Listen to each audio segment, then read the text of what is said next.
Di sini saya akan melakukan praktek mengenai sistem koloid. Tujuan dari praktikum ini yaitu untuk mengetahui mana yang termasuk larutan, mana yang termasuk koloid, dan mana yang termasuk suspensi beserta sifat-sifatnya. Sebelumnya, kita harus mengetahui dulu apa itu larutan, koloid, dan suspensi. Jadi, larutan adalah sistem dispersi di mana ukuran partikel-partikelnya itu sangat kecil, sehingga tidak dapat diamati antara partikel terdispersi maupun partikel pendispersinya meskipun menggunakan mikroskop ultra. Suspensi adalah sistem dispersi di mana ukuran partikel-partikelnya itu besar, sehingga dapat diamati langsung oleh mata antara partikel terdispersi maupun partikel pendispersinya. Sedangkan koloid adalah sistem dispersi di mana ukuran partikel-partikelnya tidak lebih kecil daripada larutan, namun tidak lebih besar daripada suspensi, dan dapat diamati menggunakan mikroskop ultra. Di sini saya telah menyiapkan alat dan bahan yang dibutuhkan. Untuk alatnya, saya telah menyiapkan 6 cup gelas, 1 buah saringan, 5 buah sendok, dan beberapa lembar tisu. Untuk bahannya ada aquades, gula pasir, terigu, susu bubuk, santan, dan sabun colek. Untuk langkah pertama, kita menyiapkan 5 buah gelas.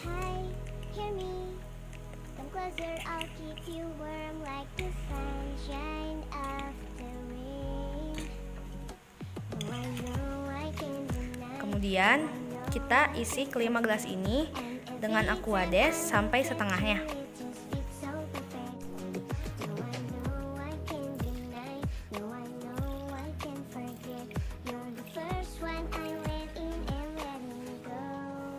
Setelah kita mengisi aquades ke dalam 5 gelas ini, kita memasukkan yang pertama gula pasir ke gelas yang pertama.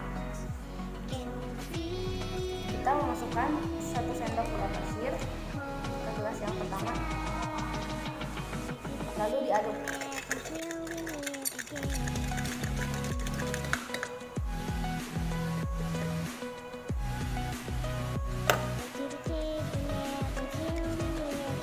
Setelah itu kita memasukkan tepung ke gelas yang kedua. Kita memasukkan 1 sendok tepung ke gelas yang kedua.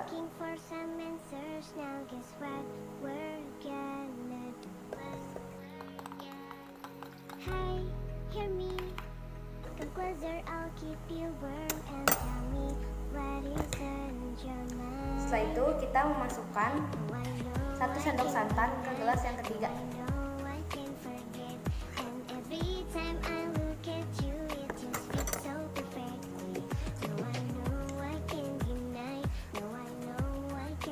Lalu diaduk.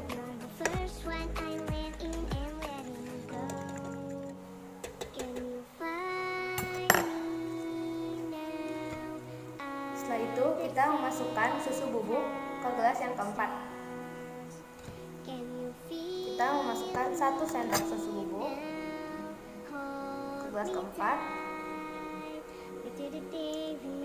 lalu diaduk.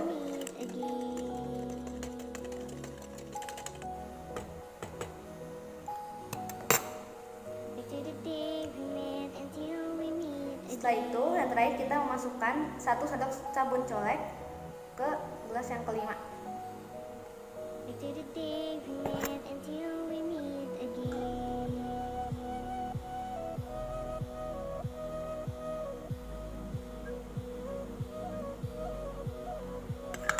Lalu diaduk.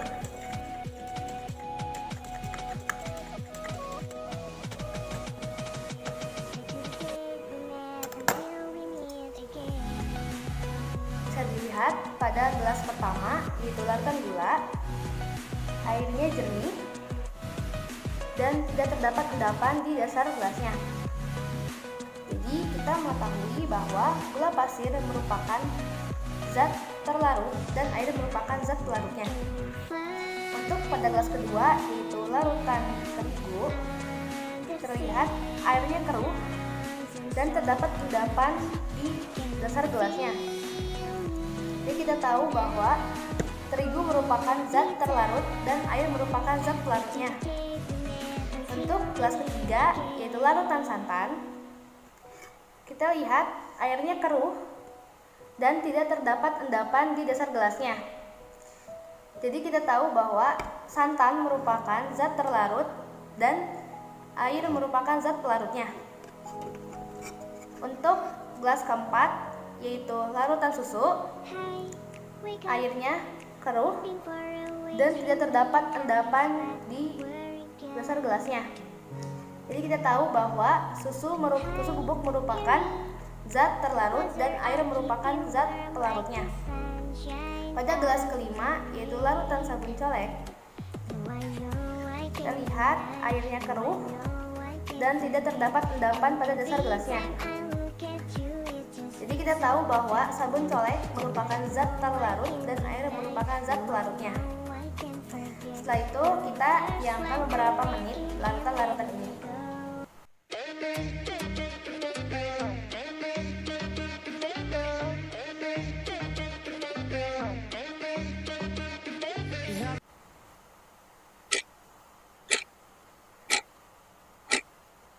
A few moments later. Setelah kita diamkan beberapa menit larutan ini,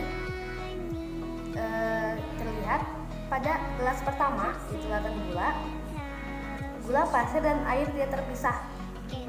Artinya larutan gula ini bersifat sangat stabil. Pada larutan kedua, yaitu larutan terigu, terlihat terdapat endapan dan air. Jadi setelah didiamkan, air dan terigunya akan terpisah kembali, sehingga larutan terigu itu bersifat sangat tidak stabil.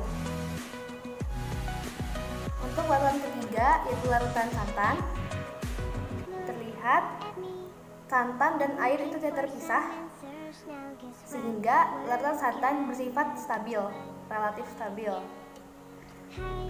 Untuk gelas keempat, yaitu larutan susu, setelah didiamkan beberapa saat, terdapat endapan susu bubuknya. Jadi susu bubuk ini terpisah dengan airnya, sehingga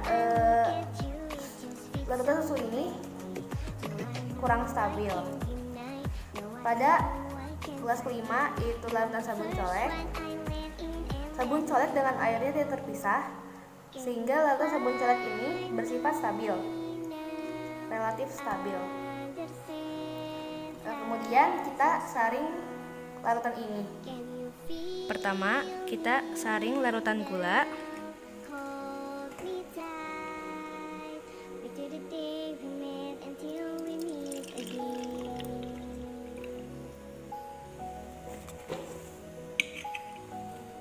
Terlihat tidak terdapat residu pada saringannya.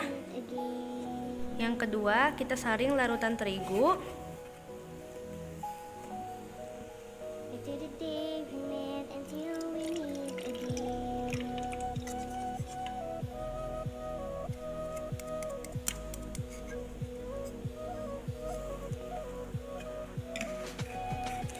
Terlihat terdapat residu pada saringannya. Untuk yang ketiga, kita saring larutan santan.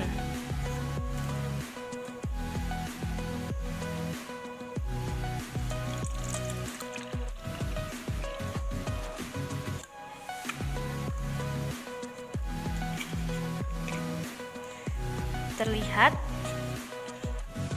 ada sedikit residu.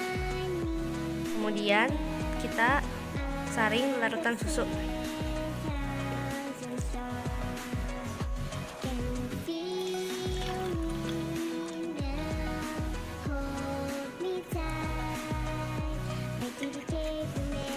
Terlihat tidak ada residu di saringannya. Yang terakhir, kita saring larutan sabun colek.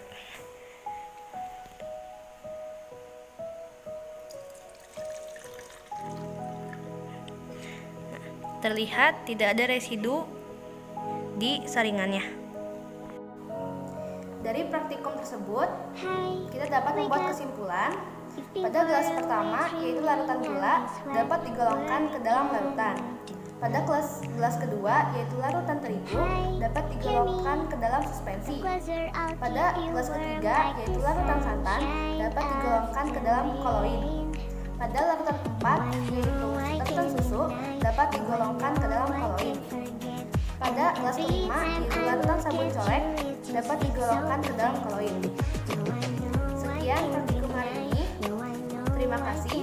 Wassalamualaikum warahmatullahi wabarakatuh.